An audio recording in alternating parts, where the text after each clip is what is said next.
हमारे पास यहाँ पर क्वेश्चन नंबर 13 गिवन है। उसमें लिखा है the points P Q and R join to form a triangle. कह रहा शो करो पी क्यू आर एक राइट एंगल ट्राइंगल है। तो सबसे पहले हमें क्या करना होगा, राइट एंगल ट्राइंगल के लिए सबसे पहले हमें पी क्यू डिस्टेंस निकालनी पड़ेगी, फिर क्यू आर, फिर पी आर।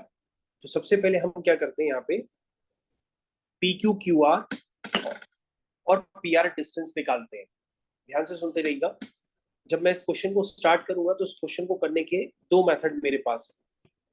मेथड वन ये है कि आप ये पी पॉइंट आपके पास गिवन है, क्यू पॉइंट भी आपके पास गिवन है, आर पॉइंट भी आपके पास गिवन है।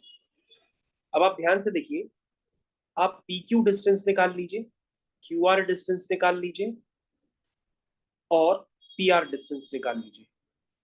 अब अगर किसी भी एक डिस्टेंस का स्क्वायर बाकी दो डिस्टेंसेस के स्क्वायर के सम के इक्वल है तो ये प्रूफ हो जाएगा कि ये राइट एंगल ट्रायंगल है, क्योंकि ये पाइथागोरस थ्योरम को फॉलो करता है। एक तो मेथड ये हो गया, इसको हम कह सकते हैं मेथड वन। लेकिन मेथड वन में हमें क्या करना पड़ेगा, काफी सारी डिस्टेंसेस निकालनी पड़ेगी। मेथड टू ये कहता है कि अगर राइट एंगल ट्रायंगल है तो राइट एंगल ट्रायंगल में 100% एक लाइन दूसरे लाइन की परपेंडिकुलर जरूर होगी, और एक लाइन अगर दूसरे लाइन के परपेंडिकुलर होगी तो इनके स्लोप्स का प्रोडक्ट कितना होगा, -1 होगा। तो तुम क्या करो, एक बार पी क्यू का स्लोप निकाल लो, एक बार स्लोप निकाल लो तुम क्यू आर का, और एक बार तुम उसमें स्लोप निकाल दो पी आर का। जब ये तीनों स्लोप्स निकालोगे तो तुमको एक रिलेशन देखना चाहिए कि किन्हीं भी दो स्लोप्स का प्रोडक्ट -1 आना चाहिए। तो सबसे पहले हम पी क्यू का निकाल लेते हैं। तो पी क्यू का कितना होगा, y2 - y1 upon x2 - x1। This is 2 और दिस इज 2, दिस इज 1। अब हम क्यू आर का निकाल लेते हैं। क्यू आर का होगा 8 - 2 अपॉन -3 -3, यानी कि 6 अपॉन -6 विच इज -1। दिख गया, पी क्यू और क्यू आर की स्लोप का प्रोडक्ट -1 यहीं पर आ रहा। इसका मतलब पी क्यू और क्यू आर लाइंस आपस में परपेंडिकुलर है। इसका मतलब लाइंस अगर परपेंडिकुलर है तो उस ट्राइंगल में एक एंगल 90 डिग्री बन गया, और अगर ट्राइंगल में 90 डिग्री एंगल बन गया तो दैट मीन्स वो एक राइट एंगल ट्राइंगल बन गया। तो सबसे आसान मेथड आपके पास क्या है कि आप पी क्यू और क्यू आर का स्लोप निकालकर उनका प्रोडक्ट चेक करिए, तो वो माइनस आ रहा। That means lines are perpendicular, that is triangle is right angle. ये आसान मेथड हो गया। अब हम बी वाला पार्ट भी पढ़ते हैं। बी वाले पार्ट में लिखा है find the equation of circle that passes through the point P Q are. कह रहा एक सर्कल की इक्वेशन निकालो जो इन तीन पॉइंट से पास करती है, पी से, क्यू से और आर से। इन तीन पॉइंट से पास करने वाले आपको सर्कल की इक्वेशन भी निकालनी है। ठीक है, इन तीन पॉइंट से पास करने वाले सर्कल की आपको इक्वेशन भी निकालनी है। ठीक है, तो अगर आपको सर्कल्स की प्रॉपर्टी पता हो तो मैं आपको एक प्रॉपर्टी बताता हूं, उससे क्वेश्चन काफी आसान हो जाएगा। जैसे ये सर्कल है, ये सर्कल का डायामीटर है। अगर सर्कल में राइट एंगल ट्रायंगल का फॉर्मेशन होता है तो वो हमेशा सेमी सर्कल में होता है।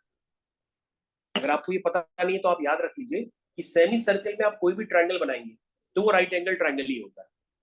तो ध्यान से देखिए, मैंने सेमी सर्कल में एक ट्रायंगल अभी क्रिएट कर दिया और वो ट्रायंगल राइट एंगल ट्रायंगल ही होगा, ये वाला।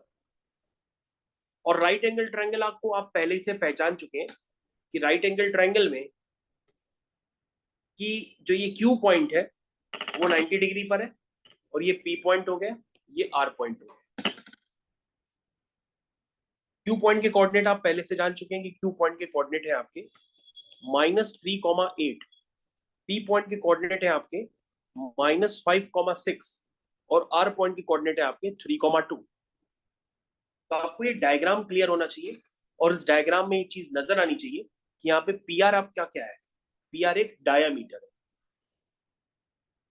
तो अगर आपको डायामीटर सर्कल का पता है तो आप डायामीटर का मिड पॉइंट निकाल दीजिए।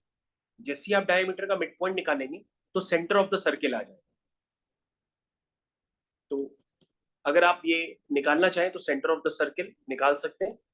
वो आएगा -5 + 3/2, -6 + 2/2।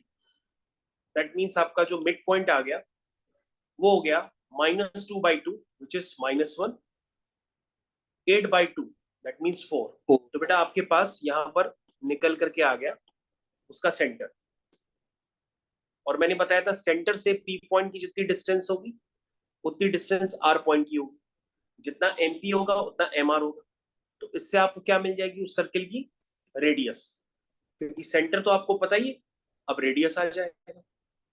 तो रेडियस निकालने के लिए हम क्या यूज करेंगे, डिस्टेंस फॉर्मूला। तो हम यहाँ पे डिस्टेंस फॉर्मूला यूज करेंगे और डिस्टेंस फॉर्मूला होगा आपका 6 - 4 का होल स्क्वायर, उसके बाद -5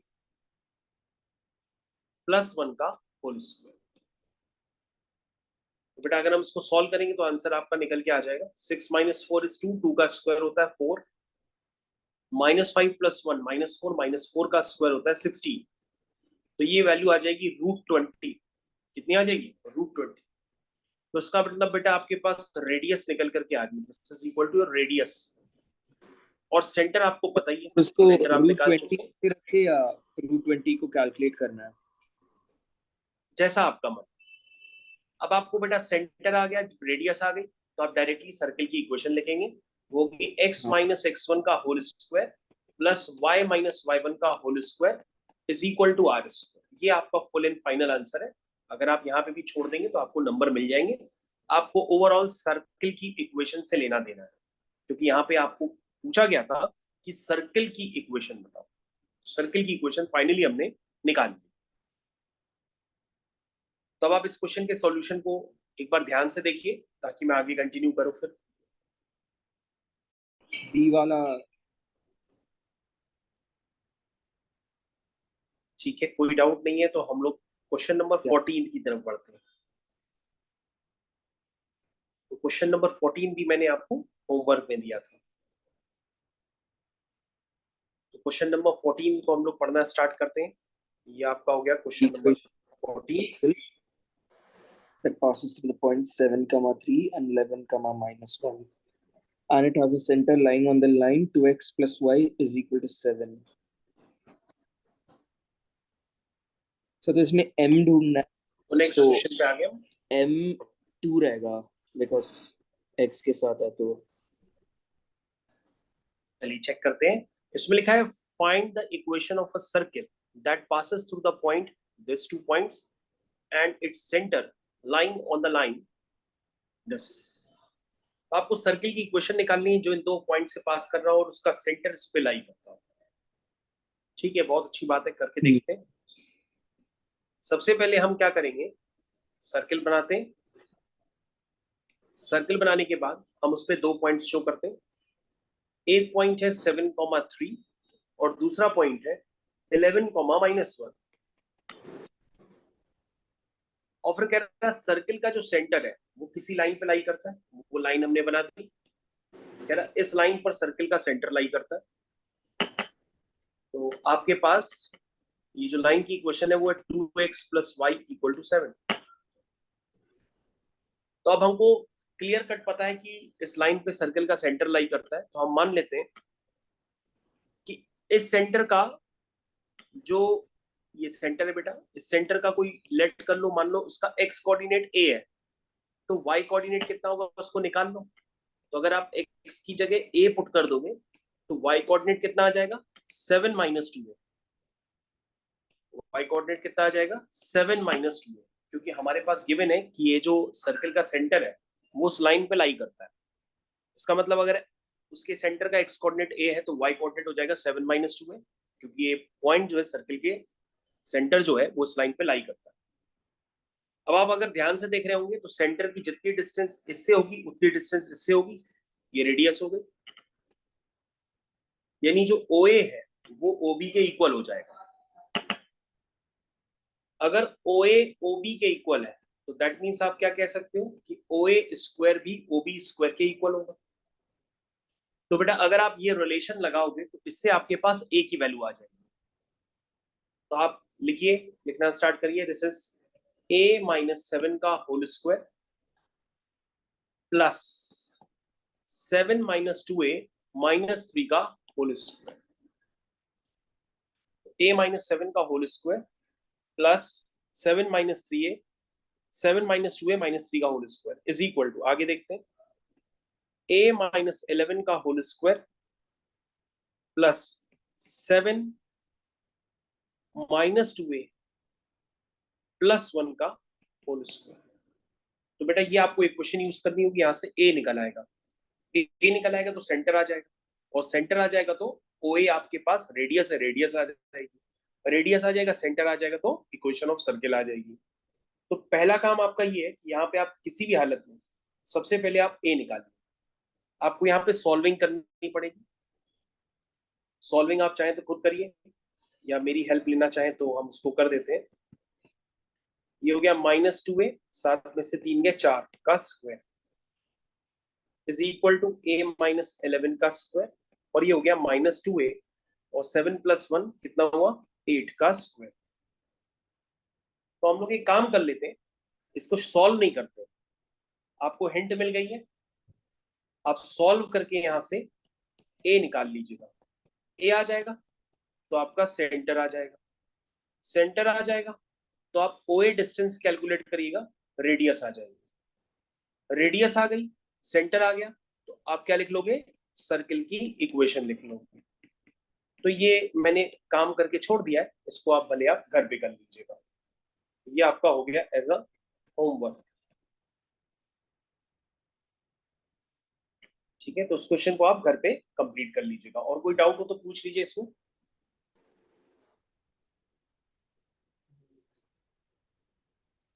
बट हम लोग इसको स्क्वायर, हमारा जो नेक्स्ट क्वेश्चन है उसमें लिखा हुआ है अ circle passes through the points, ये पॉइंट्स गिवन है, find the equation of circle. Circle, तो x - x1 the whole square, y - x the whole square.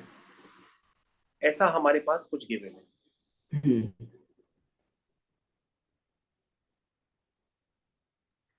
Circle in 3 point से पास कर रहा है, तो आपसे पूछा जा रहा है कि बताओ सर्किल की इक्वेशन क्या होगी।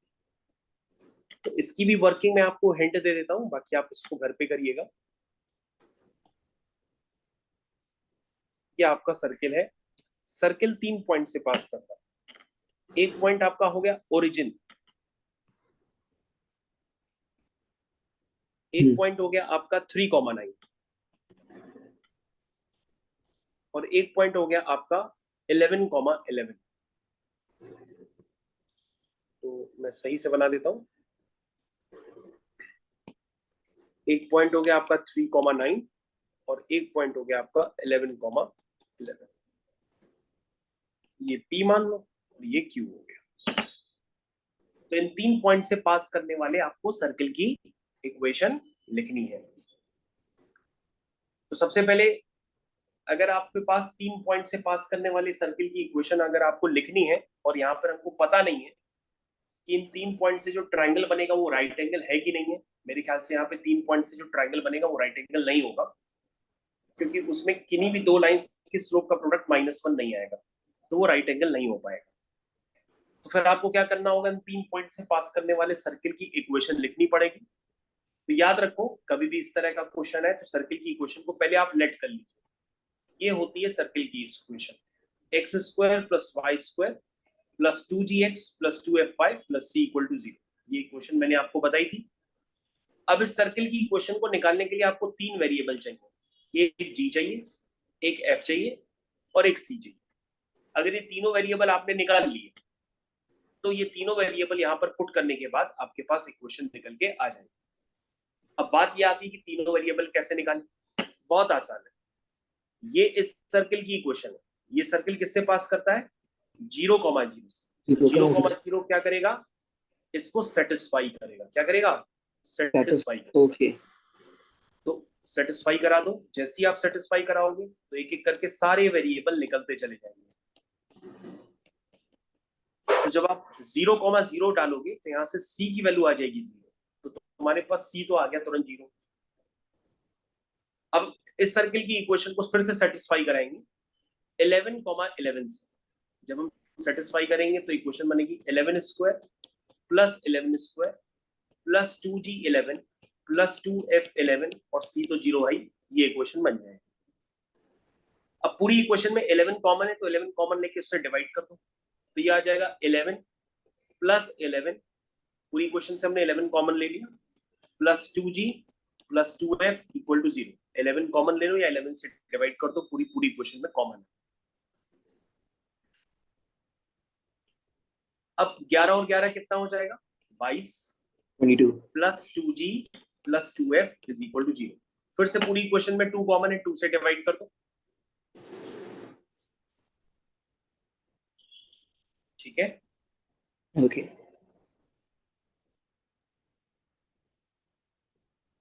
तो ये इक्वेशन बन जाएगी 11 plus g plus f equal to 0। ये देखो बन गई इक्वेशन 1 बन गई। अब ये सर्किल की इक्वेशन और किससे पास करती है 3,9 से पास करती है, तो वो उसको सेटिस्फाई करेगा। यानी 3 square plus 9 square plus 2g3 plus 2f9 plus c equal to 0। Solve कर लो उसको। 3 का स्क्वायर कितना हो गया 9 हो गया, 9 का स्क्वायर कितना हो गया 81 हो गया, ये हो गया 6g प्लस 18f और 0 तो 0 है, c 0 है। यहां से आपके पास g और f में एक और इक्वेशन बन जाएगी, तो बनेगी 90 plus 6g plus 18f equal to 0। अब पूरी इक्वेशन को हम क्या करेंगे 6 से डिवाइड कर देंगे, तो 6 से डिवाइड कर देंगे तो क्या बन जाएगी इक्वेशन, क्या 96 से डिविजिबल है 90 रुको एक सेकंड 90 बाई 6 कितना होगा 6 1 जा 6 6 5 जा 30 plus g plus 3f equal to 0। ये बच्चों बन गई दूसरी इक्वेशन। पहली इक्वेशन ऊपर है, दूसरी इक्वेशन नीचे। हमने कुछ नहीं किया, तीनों पॉइंट्स को एक एक करके सेटिस्फाई कराया। पहले ओरिजिन को सेटिस्फाई कराया तो c 0 आ गया, फिर दूसरे पॉइंट को सेटिस्फाई कराया तो एक इक्वेशन बन गई, फिर तीसरे पॉइंट को सेटिस्फाई कराया एक और इक्वेशन बन गई। अब आपको ये दो इक्वेशन सॉल्व करनी है। जैसे आप ये दो इक्वेशन सॉल्व करेंगे तो आपके पास g और f आ जाएगा। अब इक्वेशन कैसे सॉल्व करें, नहीं आती सॉल्व करना, तो देखो ये आपकी इक्वेशन बन के तैयार हो। क्या करिए दोनों इक्वेशंस को माइनस कर दो। जैसे आप दोनों इक्वेशंस को माइनस करेंगे तो यहाँ पे क्या होगा g से g कैंसिल हो जाएगा, f माइनस 3f हो जाएगा माइनस 2f, 11 माइनस 15 हो जाएगा माइनस का 4 इज इक्वल टू 0। तो यहाँ से f की वैल्यू आ जाएगी -2, और अगर f -2 आ जाएगा तो हम g निकाल लेंगे, तो आ जाएगा 15 minus 6 plus g equal to 0। तो यहाँ से बन जाएगा g 15 माइनस 6 हो गया 9 equal to 0। That means g की वैल्यू हो गई -9। अब g भी पता है, f भी पता है, c भी पता है, तो सर्किल की इक्वेशन लिख सकते हैं। तो फाइनल आंसर आपका आ जाएगा this is x square plus y square plus 2gx plus 2fy plus c तो 0 है इक्वल टू 0। यानी अगर आप उसको सिंप्लीफाई करेंगे तो ये आपके पास 3 पॉइंट से पास होने वाले सर्किल की इक्वेशन क्रिएट होकर के आ गई। इस तरह से क्वेश्चन कंप्लीट है। अब एक बार आप इसको चेक कर लीजिए, कहीं डाउट है तो पूछ लीजिए।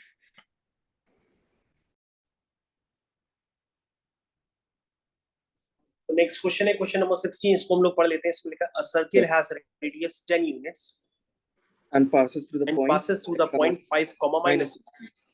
x-axis is a tangent to the circle. Find the possible equations of the circle. हाँ, तो हमारे पास एक बार हम कोऑर्डिनेट एक्सिस बना लेते हैं और सर्किल भी बना लेते हैं। तो सर्किल के लिए लिखा है कि उसकी एक्स एक्सिस टैंजेंट है, तो ध्यान से देखिए मैंने एक्स एक्सिस को एक टैंजेंट की तरह यहाँ पर बना भी दिया है। एक्सिस एक्स एक्सिस इसकी टैंजेंट है, तो ये आपकी होगी x axis. A circle has radius 10 units. अब इस सर्किल की जो रेडियस है वो 10 यूनिट्स, तो हमने 10 यूनिट्स बना दी। And passes through the point 5 comma minus 16, ये रफली मैंने एक पॉइंट ले लिया, ठीक है। तो उसके बाद कह रहा एक्स एक्सिस टेंजेंट हो गई, find the possible equations of the circle. तो सबसे पहले सर्किल अगर एक्स एक्सिस को टच करता है, सर्किल अगर एक्स एक्सिस को टच करता है, तो मान लीजिए ये सर्किल का सेंटर है, बहुत ध्यान से देखिएगा। सर्किल का सेंटर मान लीजिए h, k है, ये मैंने लिख दिया। तो h, k तक पहुंचने के लिए आप कैसे चलोगे? x में h चलोगे और y में k चलोगे, तभी आप h, k यानी उसके सेंटर तक पहुंचोगे। तो इतना देख करके आपको ये समझ में आना चाहिए कि इस डायग्राम से आपको उसका सेंटर और रेडियस क्लियर हो जाना चाहिए। और अगर नहीं क्लियर हो रहा तो डायग्राम हम दोबारा बना दे रहे हैं, ये उसका डायग्राम है। अगर सर्किल के सेंटर तक पहुंचना है तो ये मैंने लास्ट टाइम पे क्वेश्चन बताया था कि हम पहले ओरिजिन में इतना चलेंगे, ओरिजिन से एक्स एक्सिस के अलोंग इतना चलेंगे, फिर वाई एक्सिस के अलोंग इतना चलेंगे, तभी हम उसके सेंटर तक पहुंचेंगे। लेट्स से वो h, k। तो ऐसे केस में सर्किल की रेडियस आपको दिखनी चाहिए कि वो k यूनिट है, तो सर्किल की डायरेक्ट इक्वेशन आ जाएगी। क्या आएगी इक्वेशन? x minus x1। तो मैं इसको सही से लिख देता हूँ, h और k की जगह a और b लिख देता हूँ। तो ये हो गया a, b, ये हो जाएगा b, ये हो गया a, b। चलिए x माइनस a का whole square a the whole plus square plus y y minus b का b whole square is equal to b equal square. to b square ये बेटा आपका क्या हो गया? ये equation। आपके पास सर्किल की इक्वेशन हो गई। अब क्लियर कट गिवन है कि ये जो सर्किल है ये किससे पास करता है? 5, -16 से। तो हम सीधा हाँ सीधा इसको 5, -16 से पास करा देंगे, ठीक है। yes इसको हम 5, -16 से पास करा देंगे। जैसे हम 5, -16 से इसको पास कराएंगे तो आपके पास एक इक्वेशन बन जाएगी, 5 माइनस a का होल स्क्वायर -16 माइनस b का whole square is equal to b square. और आपको b पता है उसकी रेडियस है, और रेडियस की वैल्यू कितनी है बेटा? रेडियस की वैल्यू है इसमें 10 यूनिट्स, यानी b की जगह आप क्या डाल सकते हो? 10 10। square। तो ये 10 स्क्वायर हो जाएगा 100, तो यहाँ पे लिख हाँ देंगे आप 100। और यहाँ पे भी बेटा b की जगह आप 10 डाल दीजिएगा क्योंकि b की वैल्यू 10 है।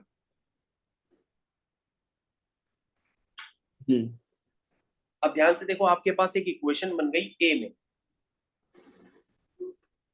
ये पूरी a में इक्वेशन है। अगर आप इसको ध्यान से देखें, ये बन गई है 5 माइनस a का होल स्क्वायर लिखा है, और -16 -10 -26 का होल स्क्वायर है ये, और ये 100 हो गया, ये लिखा हुआ। so 5 minus a the whole square a minus b the whole square जैसा कर सकते हैं। -26 the whole square 676 है। हाँ, तो हम ऐसा करते हैं, इस क्वेश्चन को आपको होमवर्क में देते हैं, तब आप इस पर दिमाग लगाइएगा। हाँ ओके ये थोड़ा होमवर्क में इजी। देते हैं, ये हिंट हो गई काफी सारी। इसमें हिंट देने के बाद तुम एक बार खुद से भी करना, ठीक है। ओके चलिए, तो 16th क्वेश्चन कंप्लीट मान के चलते हैं, इसकी हिंट हमने दे दी है, अब आप उसको ट्राई कर सकते हैं। 16th क्वेश्चन के बाद हमारे पास यहाँ पर दूसरे क्वेश्चन है, लेकिन जो दूसरे क्वेश्चन है ये एग्जाम में नहीं आते क्योंकि ये वाले सॉफ्टवेयर के थ्रू होते हैं, इसमें सब सॉफ्टवेयर वगैरह यूज होते हैं। तो सॉफ्टवेयर वगैरह, हाँ ये सॉफ्टवेयर वगैरह ये सब नहीं यूज करने हैं, ठीक है। बट ये वो वाला लोग क्वेश्चन लाइक आप फिजिकली ड्रॉ करने तो बोलेंगे ना फिर। नहीं, ये नहीं आता एग्जाम में, ये कभी नहीं आया। ओ अच्छा ओके। हाँ ये आता ही नहीं है, ये बस ऐसे ही एक दिया गया है कि ताकि आपको सर्कल का अंदाजा हो जाए, और कुछ, ठीक है। तो ये वाली एक्सरसाइज के सारे कॉन्सेप्ट खत्म हो गए, यानी सर्कल तुम्हें पूरे अच्छी तरीके से क्लियर हो गई, यानी कि 3A हो गई, 3B हो गई, 3C हो गई, और 3D एक्सरसाइज भी हो गई, है ना। हाँ 3A भी हो गई, 3B हो गई, 3C हो गई, 3D भी हो गई। अब ये वाला फर्स्ट क्वेश्चन तो बहुत ही इजी, अगर चाहो तो खुद कर सकते हो।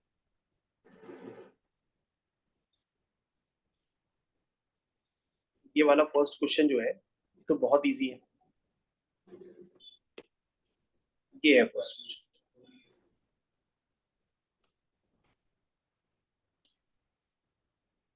स्टार्ट करो उसको करना।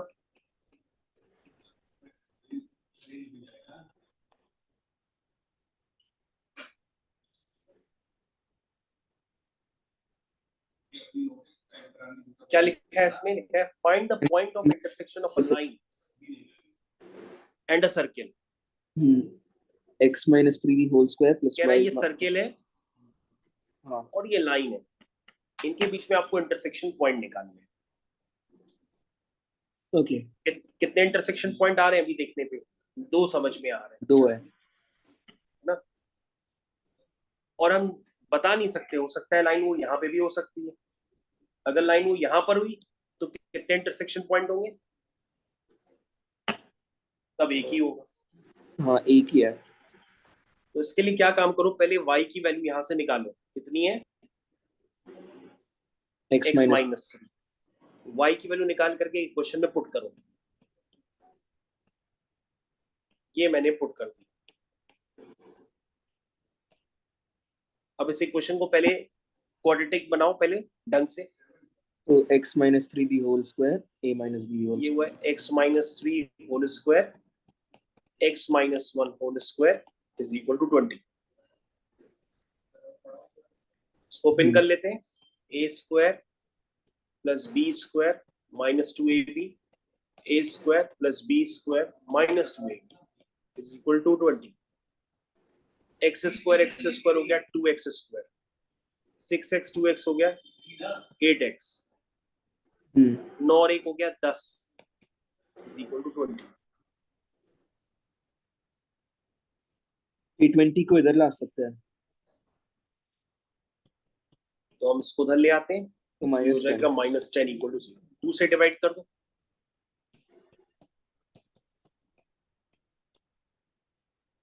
ठीक है। अब इस हाँ इक्वेशन के रूट्स निकलेंगे कि नहीं निकलेंगे, ये इक्वेशन फैक्टराइज होगी कि नहीं होगी, ये पहले ही चेक कर लो। इसका डिस्क्रिमिनेंट निकाल लो। डिस्क्रिमिनेंट पता है, अगर डिस्क्रिमिनेंट 0 से बड़ा आता है तो रियल एंड डिस्टिंक्ट रूट्स होते माइनस हैं। 4 हाँ तो अगर लाइक डिस 0 से है तो रियल है 0 से इक्वल है हाँ, तो पहले हम a डिस्क्रिमिनेंट चेक कर लेते हैं। और हाँ, अगर लेस देन 0 है तो नो रियल तो no roots real. Yes good. ये बेटा हमने डिस्क्रिमिनेंट निकाल लिया, तो डिस्क्रिमिनेंट तो 0 से बड़ा आ रहा है, इसका मतलब रियल रूट्स होंगे। और वो दिख भी रहते हैं क्योंकि इक्वेशन फैक्टराइज हो जाएगी। आप इस इक्वेशन को फैक्टराइज कर दो, क्या आएगी? 5 वन जा 5 तो -4 आ जाएगा। तो 5 वन जा 5 फैक्टर कर दो। x minus 5 plus 1 x minus 5 equal to 0। यानी इक्वेशन बन गई x plus 1 x minus 5 equal to 0। That means x क्या आया? -1 और x क्या आया? 5। 5 और बेटा आपके पास y की वैल्यू गिवन थी, y कितना है?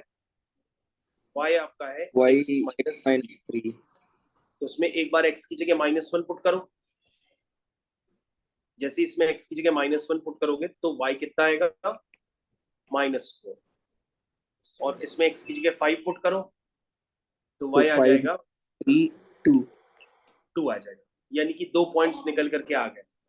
एक पॉइंट कितना है? एक पॉइंट है बेटा -1 -4 और दूसरा पॉइंट है 5, इसका मतलब दो जगह पे ये लाइन कर्व को इंटरसेक्ट कर रही है, तो उसका मतलब ये टैंजेंट नहीं है। टैंजेंट होती तो एक ही पॉइंट पे करती, और टैंजेंट होने के लिए डिस्क्रिमिनेंट 0 आता।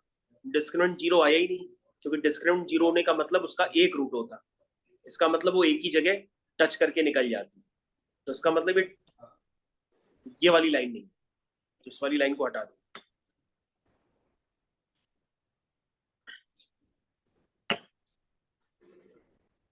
तो आपने सीधा सीधा कर्व और लाइन को सॉल्व करके निकाल दिया। दो इंटरसेक्शन पॉइंट है, इसका मतलब ये लाइन है जो उस कर्व को दो जगह इंटरसेक्ट कर रही है। और मान लो एक जगह करती तो वो टेंजेंट हो जाती, उस केस में डिस्क्रिमिनेंट इक्वल टू जीरो आता। तो जब डिस्क्रिमिनेंट इक्वल टू जीरो आता है तो एक ही रूट होता है, तो वो लाइन उस कर्व को एक ही जगह करती है। ओके ठीक है, फर्स्ट क्वेश्चन बेहद आसान था जो हम लोगों ने कर लिया। सेकंड वाले क्वेश्चन में लिखा है the line intersect the circle eight 2 points DE। ये तो सेम क्वेश्चन हो गया, ये तो खुद ही बता रहा है कि लाइन कर्व को दो जगह इंटरसेक्ट करती है, ये तो खुद ही बताने लग गया। तो दो जगह इंटरसेक्ट करती है, उन पॉइंट्स का क्या नाम है? D और E। E और तो जल्दी से D और E पॉइंट्स निकाल लो क्या होंगे।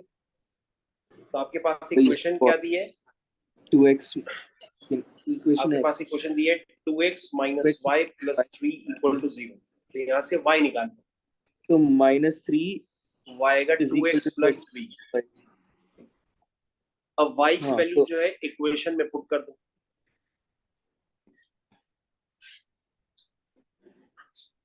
हम y की वैल्यू इस इक्वेशन में पुट कर देंगे। यस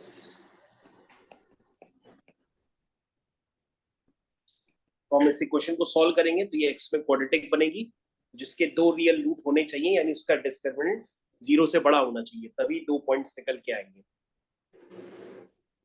तो ये हो गया a square plus b square plus 2ab, 2 2 जा 4, 4 3 जा 12, माइनस 4x, ये 12x, 18 minus 12 is equal to 0। ये वैल्यू हो गई 5x स्क्वायर, ये हो गया 12x से 12x कितना हुआ? 24x, 24x minus 4x 24x 20x 20x। Good. उसके बाद क्या बचा? उसके बाद बचा 9 प्लस 18। 9 प्लस 18 कितना होता है? 9 plus 18 27 27 माइनस 12 27 minus 12 15 15 प्लस का 15 इक्वल टू 0। ये क्वेश्चन तो बनकर a क्या is है? equal to 75 और b is equal to 20, तो इसका क्वाड्रेटिक। तो सबसे पहले आप क्या करिए, पूरी इक्वेशन को 5 से डिवाइड कर दीजिए। अच्छा हाँ वो भी कर सकते हैं हाँ। ये बन गया। उसके बाद फैक्टराइज कर लीजिए, 3 बन जा 3, 3 बन जा क्या होता है? 3 3 होता है। तो x plus 3 plus 1 x plus 3 equal to 0। Factor आते हैं ना करने? equal to -3 and -1। यस। तो यहाँ से x की वैल्यू आएगी -3 और x की वैल्यू आएगी -1। अब जल्दी से y बताओ। y क्या था आपका? y था आपका 2x प्लस 3। तो इसमें एक बार x की जगह पुट करोगे -3, तो -3 इंटू 2 -6 हो जाएगा, -6 प्लस 3 -6 यानी कि plus 3 -3। फिर x की जगह -1 पुट करेंगे तो -2 प्लस 3 1 हो जाएगा। यानी आपके दो पॉइंट्स निकल करके आ गए। एक पॉइंट है आपका -3 कॉमा -3 और दूसरा पॉइंट है आपका -1 कॉमा 1। अब आपको DE की लेंथ निकालनी है, ये है आपका DE, इसकी लेंथ निकालनी है। तो जो DE की लेंथ होगी वो होगी स्क्वायर रूट ऑफ, कितनी होगी? Square root of square root x2 minus x1 का whole square plus y2 minus y1 का होल स्क्वायर। तो इसको सॉल्व कर ये लेते हैं। 3 माइनस 1 2, 2 का स्क्वायर, 3 प्लस 1 4, 4 का स्क्वायर, यानी DE आपका निकल के आ गया 16 plus 4 √20 units. 16 plus 4 so √20। Yes.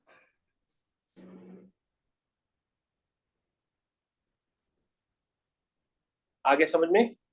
हाँ सर। इजी क्वेश्चन है, टफ नहीं है इसके। सेकंड क्वेश्चन हो गया। थर्ड क्वेश्चन देखो, show that the line 3x plus y is equal to 6 is a tangent to the circle. हाँ तो इसका सिर्फ मतलब एक सेकंड, दोनों को सॉल्व करने, हाँ टच भी नहीं करेगा वो। देखते हैं, दोनों को सॉल्व करने पर जो इक्वेशन आएगी क्वाड्रेटिक इक्वेशन एक्स में, उसका डिस्क्रिमिनेंट जीरो होगा, क्योंकि डिस्क्रिमिनेंट जीरो होने का मतलब उसका एक रूट आएगा, रियल एक रूट। रूट आने का मतलब वो हाँ उसकी टेंजेंट हो जाएगी। यानी इसमें ये कंडीशन है कि एक सर्किल होगा और उसकी टेंजेंट होगी, तो आपका एक ही पॉइंट ऑफ इंटरसेक्शन आएगा। जब एक ही पॉइंट ऑफ इंटरसेक्शन आता है तो उसे हम कहते हैं कि वो उसकी टेंजेंट बन गई। चलो, तो सबसे पहले यहाँ से y की वैल्यू कितनी आएगी, 6 माइनस माइनस एक्स उठा करके इसे क्वेश्चन में डाल दो, X square X square plus 6 plus minus Y square plus plus 4x 4x plus 16 into 6 minus 3x plus plus 16y, हाँ वही 16y, y is 6 3x minus 3x plus plus 28 equal to 0। इसको तो solve कर लो धीरे धीरे। Plus a minus X square, ये हो गया a square 36 minus b square, हाँ 2 6 जा 12, 12 3 जा 36 हाँ प्लस 4x प्लस 16 6 जा 96, 16 3 जा 48। एक सेकंड 36 प्लस 9x स्क्वायर, एक सेकंड ये तो फिर b स्क्वायर हो गया ना, तो b स्क्वायर इज 3 का स्क्वायर। ओ अच्छा a प्लस ओ, अच्छा आपने ऐसा किया, मुझे लगा आपने 2ab 6 माइनस 3x का होल स्क्वायर है तो 6 का स्क्वायर आएगा, फिर 3x का स्क्वायर आएगा।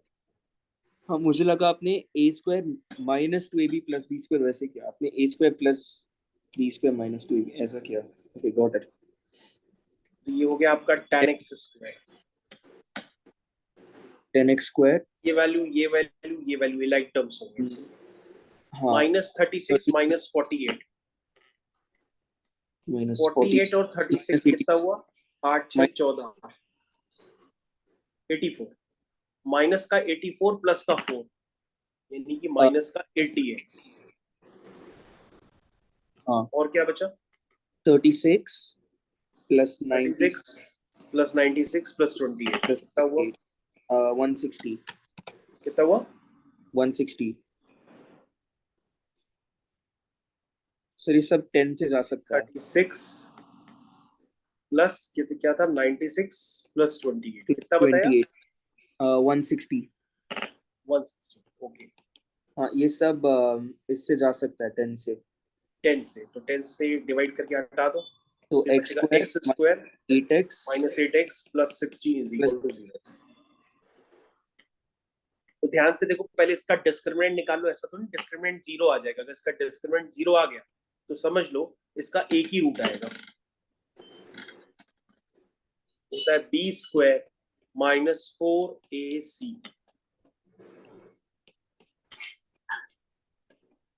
डिस्क्रिमिनेंट जीरो आ गया, that means 3x plus y equal to 6 becomes the tangent। बस यहाँ पे शो करना था कि ये tangent है, निकालना कुछ नहीं है। तो डिस्क्रिमिनेंट जीरो आ गया तो दैट मीन्स उसका एक ही पॉइंट होगा जब ये लाइन इस कर्व को टच कर रही होगी, तो एक पॉइंट का मतलब वो उसकी टेंजेंट हो गई। और अगर मान लो डिस्क्रिमिनेंट ग्रेटर देन जीरो होता तो वो लाइन इस तरह से जाती, इस तरह से, तब वो टेंजेंट ना होती। ओके एक बार चेक कर लो।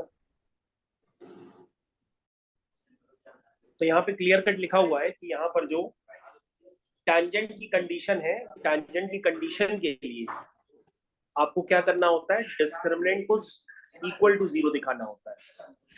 और अगर टैंजेंट नहीं है, कॉर्ड है, तो कॉर्ड के केस में डिस्क्रिमिनेंट को जीरो से बड़ा दिखाना होगा। ठीक है, इसको सॉल्व कर लो, a square plus b square minus 2ab। ठीक है, ये हो गया mx माइनस 1 माइनस 5 हो गया माइनस 4 का स्क्वायर।